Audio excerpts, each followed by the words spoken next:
लीजिए सुनिए मुंशी प्रेमचंद की लिखी कहानी वैराग्य, मेरी यानी समीर गोस्वामी की आवाज में। गोरखपुर रेलवे में कोई ऐसा नेक और ईश्वर से भयभीत शख्स नहीं था जैसे पंडित बजरंगनाथ। बहुत पढ़े लिखे, रोशन ख्याल और सीधे स्वभाव के आदमी थे। दफ्तर के सभी आदमी छोटे से बड़े तक उनसे खुश रहते थे। बैसाख का महीना था, मई की पहली तारीख।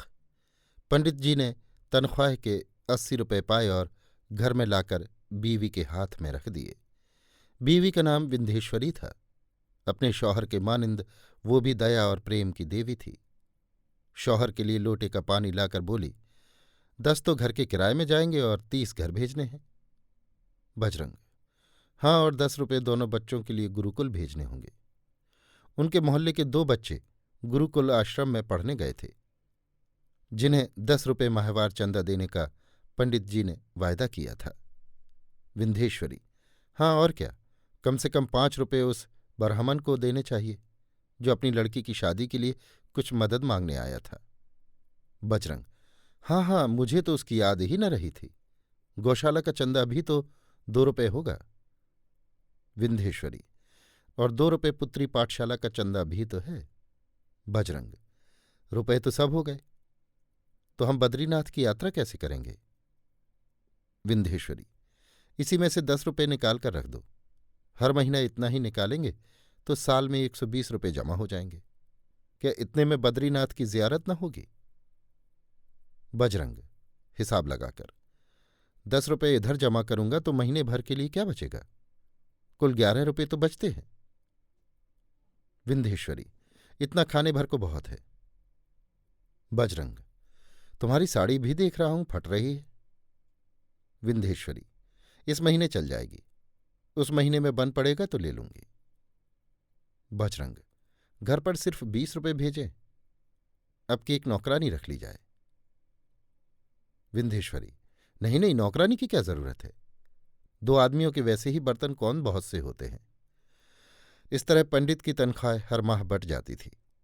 महीनों के सोच विचार के बाद कहीं जाकर एक जोड़ा साड़ी आ पाती थी। लेकिन दोनों इसी में खुश थे। उन्हें पैसे का और लालच न था। हाँ, अभी तक उनके कोई लड़का नहीं था और दोनों मियाँ बीवी एक लड़के के लिए बेचैन रहते थे। उनकी हमेशा से ख्वाहिश थी कि हमारे एक लड़का होता, सिर्फ एक। उनकी सुकून की सल्तनत में बस एक कमी थी। आहिस्ता आहिस्ता 10 साल गुजर गए। पंडित बजरंगनाथ के 80 से 150 हो गए। इसी लिहाज से मासिक आय में भी ज्यादती हो गई। लेकिन अपने खर्च के लिए अब भी वो किसी महीने में 25 रुपये से ज्यादा न लेते थे, और वो भी इसलिए कि इतने दिनों में वक्त बहुत कुछ बदल चुका था और जरूरियात की चीजें महंगी हो गई थीं। विंध्येश्वरी ने अभी तक कोई बर्तन मांजने वाली न रखी थी, पर और सब कुछ हो गया और उनकी औलाद की ख्वाहिश भी पूरी नहीं हुई। वो अब तक अकेले थे। पहले ये ख्वाहिश मजहबी अकायद के नीचे दबी हुई थी, सिर्फ कभी कभी उनकी याद आ जाती थी, पर अब इन दिनों को खास तौर से विंध्येश्वरी को अपनी सूनी गोद देखकर दुख और अभाग्य का एहसास होता था। उनका मजहबी झुकाव पहले प्राकृतिक और बिना लालच का था, पर अब उसमें लालच मिलता जा रहा था। वो अब दान देकर इन सत्कर्मों का प्रतिफल भी हासिल करना चाहते थे। उनमें कभी कभी बातें होती, ईश्वर कैसा मुंसिफ है, जो रात दिन खुदगर्जियों के चक्कर और हवसनाकियों में डूबे हुए हैं, उन्हें दूध पूत सभी देता है और हमारी इतनी सी दुआ भी कबूल नहीं होती। यही भगत का मुकद्दर है। मजहब परस्ती में सारी उम्र गुजर गई और फिर भी कोई सुख नहीं। हमसे तो वही अच्छे हैं जो ऐशो आराम में जिंदगी गुजारते हैं। लेकिन शायद भगवान की भी यही मर्जी है, नहीं तो हमारे ऊपर इतना करम भी न होता। भक्तों के लिए चारों पुरुषार्थ हाथ बांधे खड़े रहते हैं, यहां कुछ भी नहीं।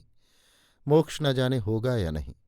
जैसा कि इतनी जरा सी ख्वाहिश पूरी नहीं हुई तो मोक्ष कौन देता है? पंडित बजरंगनाथ अपनी बीवी को समझाते रहते थे, भगवान की मर्जी कौन जानता है, अगर बिना औलाद होने ही में हमारा कल्याण हो तो? जब उनकी मेहरबानी होगी, मजहब, औलाद, धन, मोक्ष सभी मिल जाएंगे। भक्तों का फर्ज सिर्फ अपने तन मन को भगवान के चरणों पर निछावर कर देना है। फल की कोई उम्मीद नहीं करनी चाहिए। हम अपनी सीमित अक्ल से क्या जान सकते हैं कि हमारे लिए क्या सूदमंद है और क्या नहीं।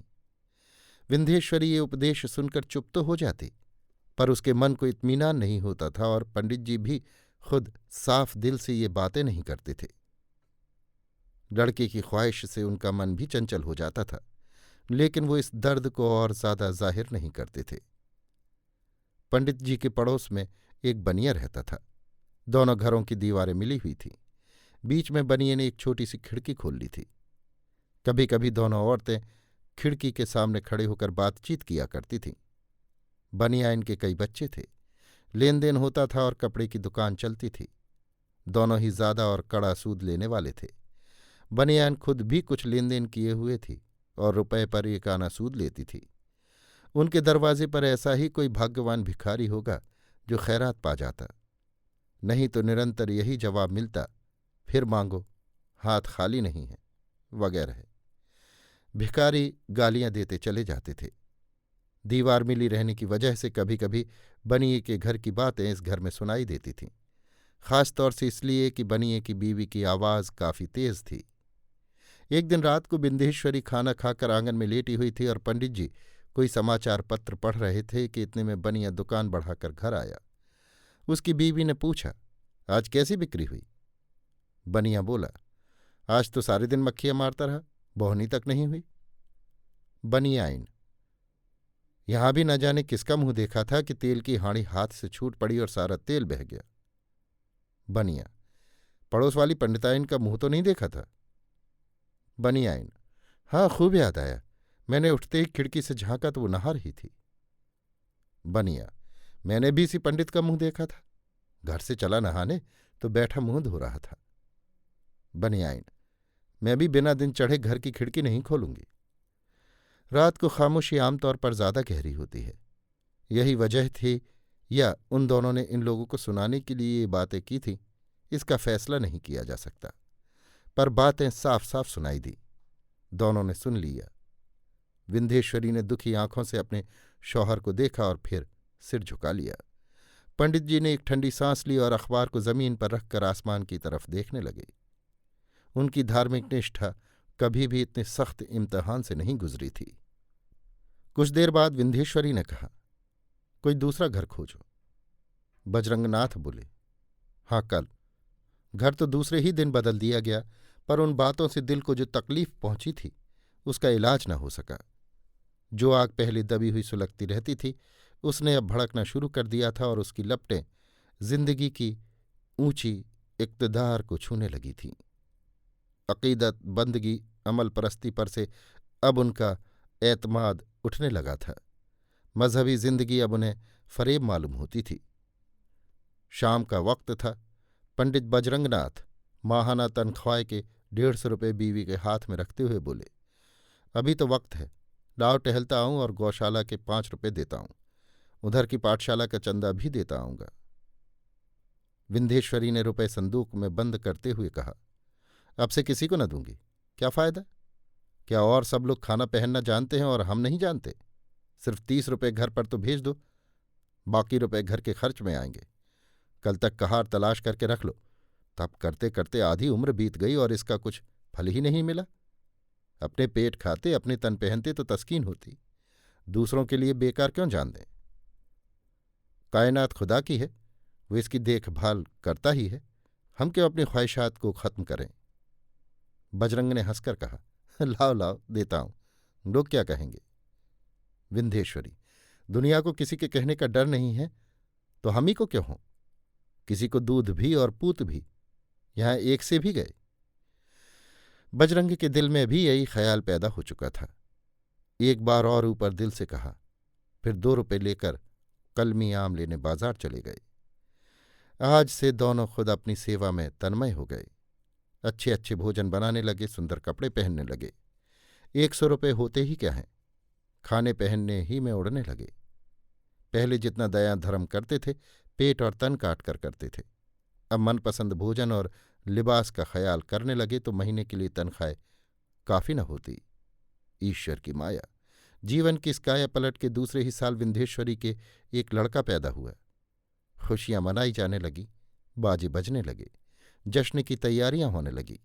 बच्चे की बरही थी, डोमिनिया गा रही थीं, बाहर दोस्तों की महफिल थी, परिचितों और रिश्तेदारों को निमंत्रित किया गया था। शामियाना तना हुआ था, मल्हार की तानें उड़ रही थीं, एक तरफ दावत का सामान हो रहा था। विंध्येश्वरी इस जश्न में खुशी के मारे फूली नहीं समा रही थी। बार बार नवजायदा बच्चे का मुंह देखती और उसको चूमने लगती। दिल खुश हो जाता। मेरे लाल, तुमने आकर मेरा मुंह रोशन कर दिया। अब किसका मुंह है जो मुझे ताने दे सके। उस पड़ोसी बनिए को भी बुलाया गया जिसने विंध्येश्वरी के खिलाफ पीड़ाजनक लफ्जों का इस्तेमाल किया था। बनियान कुछ अनमनी सी बैठी थी और विंध्येश्वरी की सास, जो घर से इस जश्न का इंतजाम करने आई थी, बार बार बनियान को ताने दे रही थी। विंध्येश्वरी बड़ी बेचैनी से इंतजार कर रही थी कि कब जश्न खत्म हो और मैं अपने प्यारे लाल को उसके बाप को गोद में दे दूं। उसकी आंखों में चमक आएगी, छाती एक गज की हो जाएगी। 11 बज गए, मेहमान रुखसत हो गए थे, महफिल उठ चुकी थी, नौकर चाकर निपट कर खाने बैठे थे। बाबू बजरंग बालक का मुंह देखने के लिए बेचैन हो रहे थे। मेहमानों को रुखसत करा के घर में गए। विंध्येश्वरी नहा धोकर आ चुकी थी, उसका मुंह कमल की तरह खिला हुआ था। बजरंग ज्यों ही घर में गए, मुस्कुराकर कहा, बेटा मुबारक हो, और बालक को गोद में उठाकर पिता की गोद में दे दिया। संसार की माया पाकर भी उनका दिल इतना खुश न होता। कितनी सुंदर मोहनी मूर्ति थी, गोया आसमानी देवताओं की मेहरबानी से साकार हो गया हो। बालक को लेकर उसका मनोहर मुखड़ा देखा, आंखें जगमगा उठी, छाती से लगाया, छाती फूल उठी। विंध्येश्वरी ने कहा, तुमसे कोई भारी इनाम लूंगी? खुदा बच्चे की उम्र दराज करे, यही तुम्हें मेरा सबसे बड़ा इनाम है। इस तरह बातें करते हुए दोनों सो गए। दिन भर के थके मांदे थे, फौरन नींद आ गई। मगर थोड़ी देर बाद बजरंगनाथ एक ख्वाब देखकर चौंक पड़े, जैसे एक महात्मा आकर बालक के सिरहाने खड़े होकर उनसे कह रहे हों, ले, अब तेरी दिली ख्वाहिश पूरी हो गई। ये लालच का फल है, इस पर तू इतना खुश है। खुदा की लगन का फल इससे कहीं ज्यादा मीठा होता है। तू सोना न लेकर लोहे पर लट्टू हो गया। ये कहकर महात्मा गायब हो गए। चारों तरफ रात की खामोशी छाई हुई थी। चिराग जल रहा था। बालक मीठी नींद में सो रहा था, गोया किसी दिल में कोई खूबसूरत नूर सो रहा है। बजरंगनाथ के कानों में ख्वाब के अल्फाज गूंज रहे थे। उन्होंने लड़के के मुंह की तरफ देखकर दिल में कहा, क्या इससे भी अच्छी कोई शय हो सकती है? यकीन है, लालच का फल इतना हसीन, दिल खुशकुन है, तो खुदा की लगन का फल कितना मनमोहक होगा। वो फौरन घर से निकले, बच्चे की तरफ बड़ी दर्द भरी नजर से देखा और जंगल की राह ली। फिर किसी को उनका पता न लगा। अभी आप सुन रहे थे मुंशी प्रेमचंद की लिखी कहानी वैराग, मेरी यानी समीर गोस्वामी की आवाज में।